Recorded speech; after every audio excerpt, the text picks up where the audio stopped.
Você sabia que existe um animal que consegue guardar rancor por anos, reconhecer um rosto humano décadas depois e ainda organizar a própria família em um sistema de liderança que muitas sociedades humanas invejariam? Esse animal é o elefante. E se você acha que eles são apenas grandes, lentos e emotivos, se prepare. O jeito como eles vivem em família, se comunicam e tomam decisões é uma verdadeira aula de comportamento social avançado. Agora pensa comigo, como um grupo de animais gigantes que precisa comer centenas de quilos por dia, consegue sobreviver em ambientes cada vez mais difíceis, sem líder macho dominante, sem brigas constantes e ainda cuidando dos mais velhos e dos mais novos com tanto cuidado? A resposta está em duas palavras que quase ninguém explora a fundo: matriarcado e comunicação. Se você ficar comigo até o final, você vai entender por que um único grito de uma elefanta pode salvar dezenas de vidas, como elas conseguem conversar usando sons que nós nem ouvimos, e o que acontece quando a matriarca de um grupo morre. Tem também uma revelação que vai mudar a forma como você olha para zoológicos, safaris e até para o modo como nós, humanos, organizamos as nossas famílias. Vamos entrar agora na mente social dos elefantes e eu te garanto, depois disso, cada documentário de natureza vai parecer muito superficial. Primeiro, vamos entender rapidamente como é a estrutura social deles, porque sem isso, nada do resto faz sentido. Quando você pensa em um grupo de animais na savana, provavelmente imagina um macho enorme dominando todo mundo, certo? Com os elefantes, é o oposto. A chefona do grupo é uma fêmea mais velha, experiente, geralmente a mais sábia, e não a mais forte. Esse é o coração do matriarcado dos elefantes. Um grupo típico de elefantes é formado por uma matriarca, suas filhas, as filhas das filhas e os filhotes. Ou seja, é literalmente uma grande família de mães, tias, irmãs, avós e primos. Os machos, quando chegam na adolescência, aos poucos vão se afastando do grupo, até viverem sozinhos ou em grupos de machos mais frouxos, bem menos estáveis. A matriarca é como uma combinação de líder política, mapa vivo e banco de dados emocional do grupo. Ela sabe onde estão as melhores fontes de água, quais rotas são perigosas, onde houve caça, quais grupos de elefantes vizinhos são amigáveis ou hostis. E isso não é exagero. Estudos na África mostraram que grupos com matriarcas mais velhas tomam decisões melhores em situações de risco do que grupos liderados por fêmeas mais novas. Agora, se você ainda está comigo, aqui vem a parte curiosa. Os elefantes parecem literalmente confiar na memória da matriarca para viver. Quando há seca, quando predadores se aproximam, quando humanos aparecem, todo o grupo olha para ela. Se ela anda, todos vão atrás. Se ela corre, todos correm. Se ela fica calma, o grupo inteiro se acalma. Mas o que acontece quando essa matriarca morre? Esse é um dos pontos mais dramáticos da vida social dos elefantes. E a gente já vai chegar lá. Antes disso, você precisa entender como essa liderança se constrói, porque não é aleatória. Imagina crescer em uma família onde, desde filhote, você vê a sua mãe e a sua avó tomarem praticamente todas as decisões importantes. Isso é o que acontece com as jovens fêmeas elefantes. Elas aprendem observando. Não existe escola, não existe manual. A escola é a vida em grupo e a professora é a matriarca. Quando um perigo aparece, como leões se aproximando de um filhote mais afastado, a matriarca decide se vale a pena enfrentar, cercar o filhote, formar uma espécie de muro vivo em volta dos pequenos, ou se é melhor recuar. Nas primeiras vezes, as fêmeas mais novas só imitam. Com o tempo, elas começam a antecipar o que a matriarca faria. Pesquisadores já observaram elefantas jovens assumindo temporariamente certas decisões quando a matriarca está distante, usando exatamente os mesmos padrões de comportamento que a líder principal. Como se existisse uma espécie de treinamento prático para as sucessoras. E é aí que a coisa fica ainda mais interessante. A sucessão da liderança não acontece de forma explosiva, com briga, como em leões e outros animais. Quando a matriarca morre, geralmente a fêmea mais velha e experiente assume, quase naturalmente porque já vinha atuando como segunda em comando há anos. Agora, se você está pensando que isso torna tudo harmônico e perfeito, tem um detalhe que quase ninguém comenta. Quando uma matriarca morre cedo demais, antes de transmitir conhecimento suficiente, o grupo inteiro fica vulnerável. Estudos mostraram que grupos sem matriarcas experientes têm mais dificuldade para encontrar água em períodos de seca, respondem pior a ameaças de humanos e podem até se tornar mais agressivos por pura insegurança. Isso abre uma pergunta poderosa. Se a base da sobrevivência do grupo está na experiência e na memória, como exatamente os elefantes se comunicam para compartilhar decisões, emoções e alertas, porque não dá para manter uma sociedade tão complexa só com barulhos e gritos aleatórios. E é nesse ponto que a comunicação deles se torna quase inacreditável. Você já ouviu um elefante trombar de longe? Aquele som forte da tromba? Esse é só o topo do iceberg. A maior parte da conversa deles acontece em frequências tão baixas que o ouvido humano simplesmente não consegue captar. São chamados de infrassons, sons abaixo da nossa faixa de audição. Esses sons podem viajar quilômetros pelo ar e, ainda mais surpreendente, pelo solo. Os elefantes têm uma sensibilidade absurda nas patas e na tromba. Eles literalmente sentem vibrações no chão, como se tivessem um telefone gigante ligado à terra. E o que eles falam usando isso? Muita coisa. Alertas de perigo, chamadas de longa distância entre grupos, sinais de coordenação em migrações, até convites para acasalamento. Pesquisadores gravaram chamados de elefantes em situações bem específicas, como quando uma matriarca decide que é hora de partir para uma nova fonte de água. Ao reproduzir esses sons em caixas de som especiais, a quilômetros de distância, outros grupos de elefantes reagiam de maneira específica, ou começavam a se mover na direção em que, normalmente, encontrariam água. Ou seja, existe um vocabulário funcional. Se você ainda está comigo, pensa no seguinte: isso significa que, no meio de uma paisagem aparentemente silenciosa, pode estar acontecendo uma conversa intensa entre grupos de elefantes separados por quilômetros. A savana que você vê como quieta, para eles é um campo cheio de mensagens invisíveis. Mas comunicação não é só som. A tromba dos elefantes é como uma combinação de mão, nariz e antena emocional. Eles se tocam constantemente. Uma mãe encosta a tromba num filhote assustado para acalmá-lo. Duas irmãs aproximam as trombas como se estivessem se cumprimentando. Elefantes que se reencontram depois de muito tempo fazem algo que lembra um abraço, envolvendo o outro com a tromba, cheirando, tocando o rosto. Esse contato físico não é só carinho. É reforço de laços sociais. É como se eles estivessem dizendo: você é meu, você faz parte do meu grupo, eu lembro de você. E aqui vem uma curiosidade que conecta tudo isso. Quando um elefante está nervoso ou assustado, seu corpo libera cheiros diferentes. Outros elefantes conseguem perceber essas variações pelo olfato. Isso significa que eles literalmente sentem o cheiro do medo uns dos outros e ajustam o comportamento em grupo a partir disso.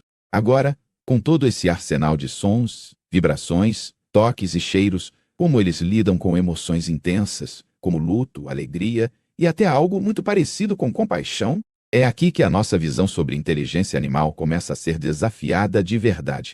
Pouca coisa choca mais pesquisadores do que o comportamento dos elefantes diante da morte. Quando um membro do grupo morre, principalmente se for uma fêmea adulta ou uma matriarca, os elefantes não simplesmente vão embora. Eles se aproximam, tocam o corpo com a tromba, cheiram os ossos, ficam em silêncio por longos períodos. Já foi observado que elefantes retornam meses ou até anos depois ao local onde um membro do grupo morreu e passam alguns minutos tocando os ossos, especialmente o crânio e as presas.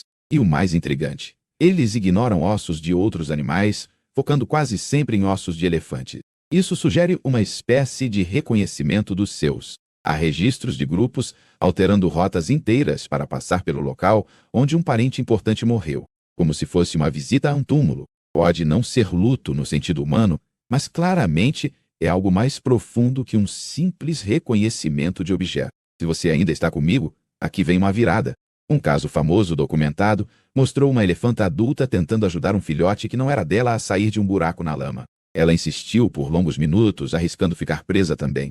Esse tipo de comportamento altruísta é extremamente raro no reino animal e aponta para um nível de consciência social bem mais avançado do que se imaginava.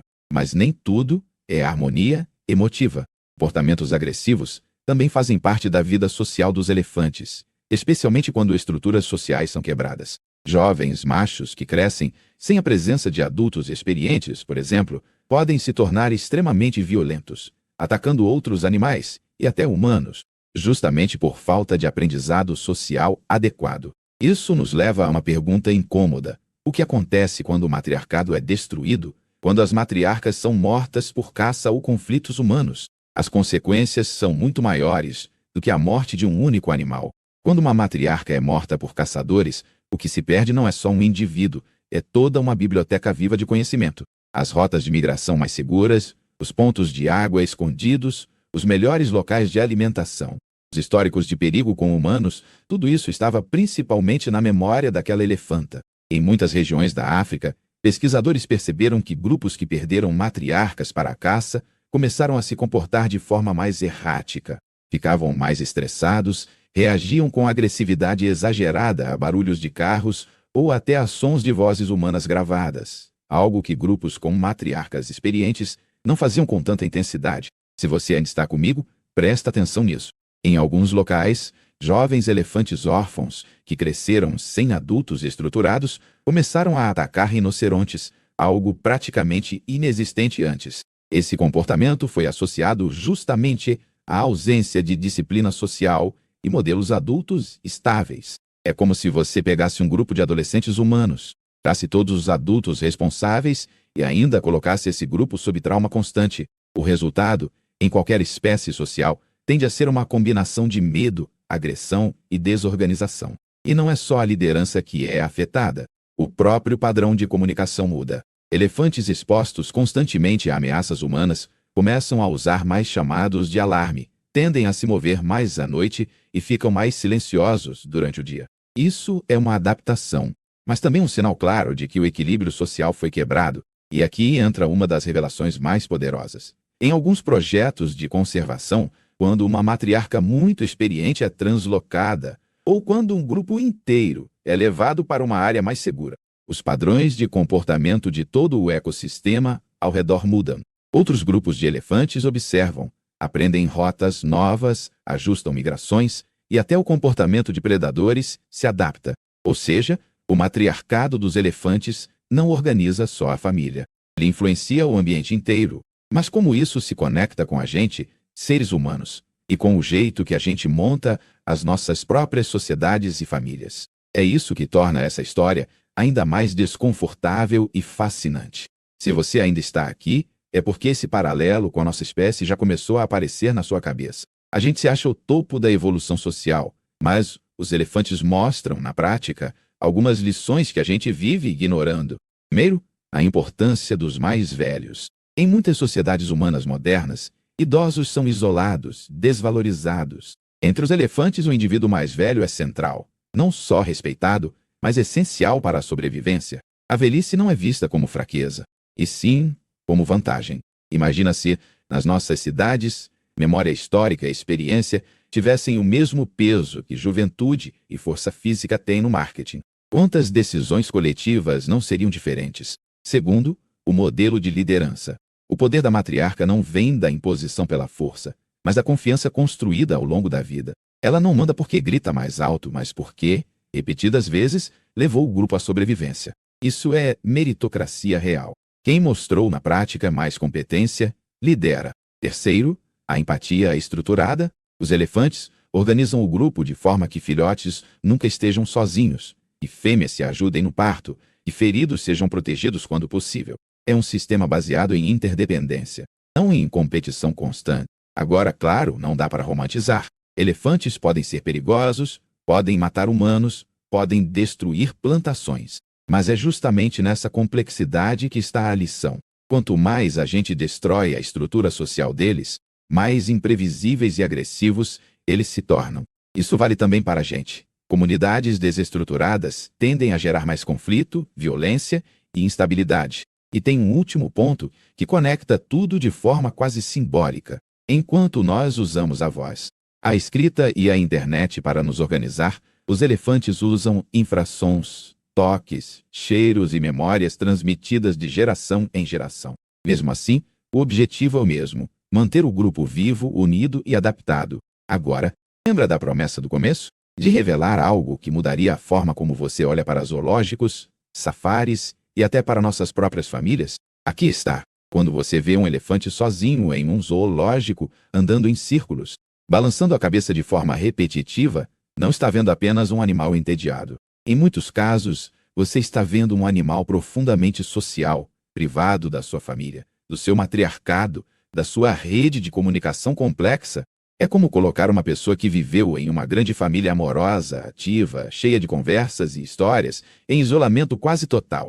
E quando você vê um grupo de elefantes em um safari, caminhando em fila, uma fêmea mais à frente e várias outras protegendo os filhotes ao centro, você não está só diante de um bando de elefantes. Você está observando uma sociedade com regras, lideranças, tradições e principalmente memórias.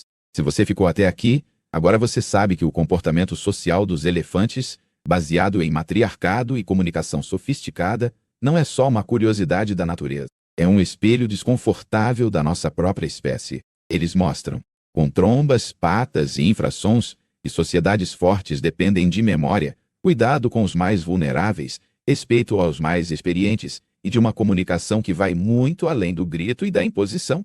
Então, da próxima vez que alguém disser que é só um animal, lembra de tudo isso?